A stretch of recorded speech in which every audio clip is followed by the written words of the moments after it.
والسماء بنیناہا بِأَیْدٍ، اور دیکھو یہ آسمان ہم نے بنایا اپنے ہاتھوں سے، وَإِنَّا لَمُوسِعُونَ۔ اس کا عام ترجمہ جو پہلے کیا گیا تھا وہ یہ تھا کہ ہم وسعت رکھنے والے ہیں، لیکن آج جب ہم اس کا ترجمہ کریں گے ہم اس کو توسیع دینے والے ہیں۔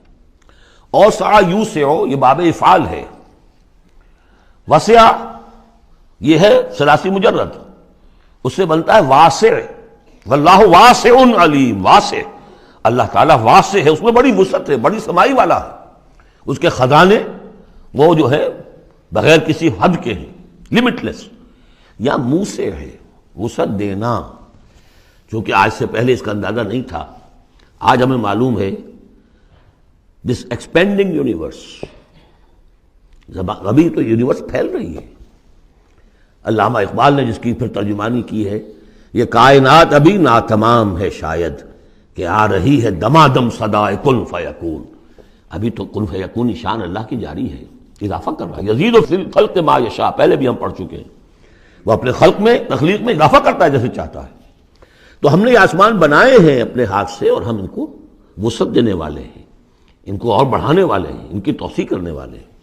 وَالْأَرْضَ فَرَشْنَاهَا فَنِعْمَ الْمَاهِدُونَ، زمین کو ہم نے بچھا دیا اور فرش کے مانند بنا دیا، بچھونا بنا دیا، کیا ہی اچھے ہیں ہم بستر بچھانے والے۔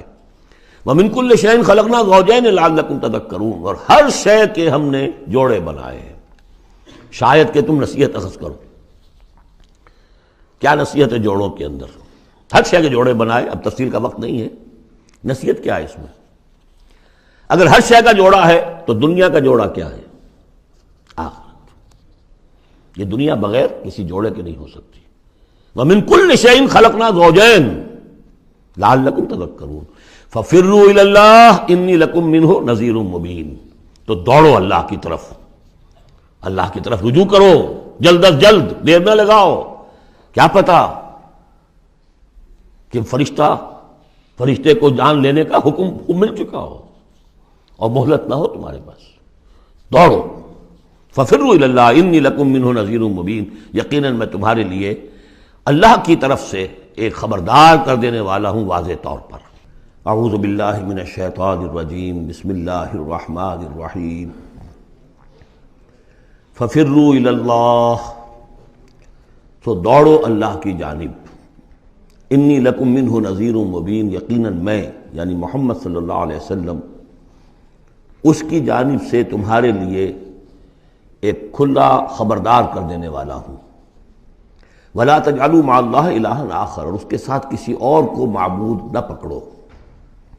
انی لکم منہ نذیر مبین، یقیناً میں اس کی جانب سے تمہارے لیے واضح طور پر خبردار کر دینے کے لیے آیا ہوں۔ کذالک ما اتی الذین من قبلہم من رسول الا قالوا ساحر او مجنون، اسی طرح ہوتا آیا ہے یہ کہ ان سے پہلے نہیں آیا کسی بھی لوگوں کے پاس رسول مگر یہ کہ انہوں نے یہی کہا کہ ساحر ہے یا مجنون ہے۔ اتواصوا بہ، کیا وہ وصیت کر کے گئے تھے؟ یعنی یہ جو کہہ رہے ہیں آج وہی بات کہہ رہے ہیں، کیا اگلوں نے وصیت کی ہوئی تھی انہیں؟ بل ہم قوم طاغون، لیکن حقیقت میں یہ لوگ ہیں سرکش، اپنے حدود سے تجاوز کرنے والے۔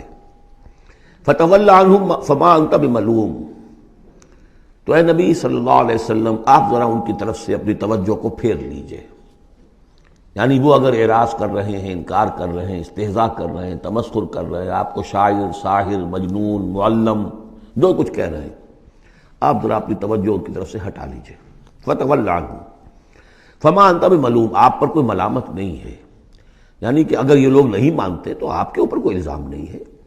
آپ دیکھیے جو لوگ سننا چاہتے ہوں، سمجھنا چاہتے ہوں، جاننا چاہتے ہوں، ماننا چاہتے ہوں، ان کی طرف توجہ مبذول فرمائیے۔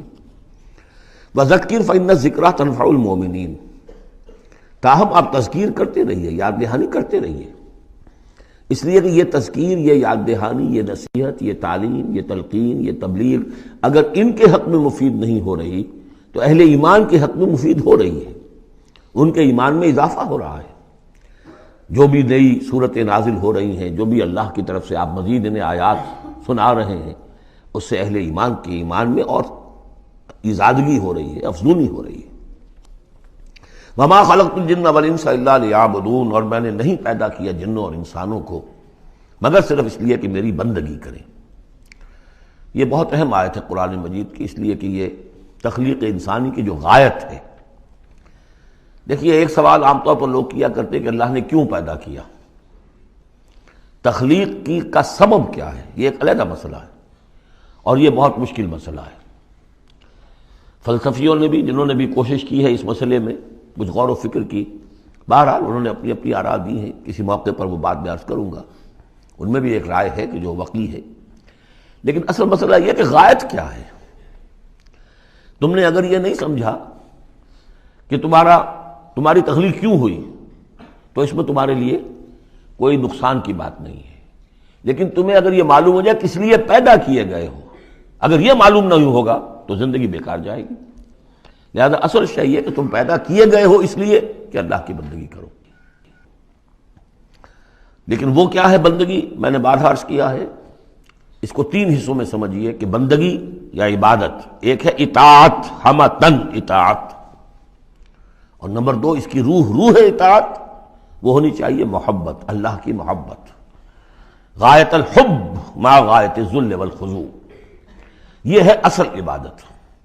باقی کچھ مراسم عبادت ہیں کہ جس میں کہ اللہ تعالیٰ کے سامنے انسان اپنی عاجزی کے اظہار کے لیے قنوت ہے، دس بستہ کھڑا ہونا ہے، جھک کر کھڑے ہونا، پھر سجدہ ہے، رکوع ہے، حمد کے ترانے ہیں، نماز ہے، جو بھی شکلیں ہیں، یہ مراسم عبودیت ہے۔